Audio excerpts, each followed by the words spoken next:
Nagpapadagos pa hasta ngunyan ang pigigibong investigasyon kang otoridad. Mapadapit sa nadukayang bangkay ning babayi, natadtad nin saksak sa hawak kan nakalis na Domingo sa kanal sakop kang Purok 2 Barangay Magapo, Tabaco City. Sigung kay Police Lieutenant Colonel Jonathan Yadok, ang hepe kan Tabaco City Police Station, alas 2:30 nin hapon kan madiskubre ang bangkay kan biktima na nangangarigo sa sadiring dugo kan sarukay ning kabarangay na napaagi sa nasambit na porsyon. Saro sa mga piga-aram kang kapulisan kung igwang nakaiwal o may nakadagit ang biktima. Posible man dang nangyari ang krimen pasado alas 10 hasta alas 11 nin aga kan nasambit na aldaw. Multiple stab wound siya, i-determine pa sa autopsy report.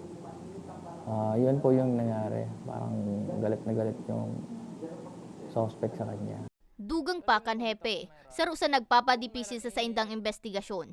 Iyo ang kawaran ng testigo na posibleng makatabang kutaan nga ni masusog asin mapanimbag ang kagibo. Kung na lang, kung may nakakita na witnesses, wag silang magdalawang isip na cooperate sa amin para sa agarang pag-solve ng kaso. Sa presente, nakapatente na ang bangkay kan biktima sa saindang residensya. Para sa mga baretang tatak Bicol, May Arango.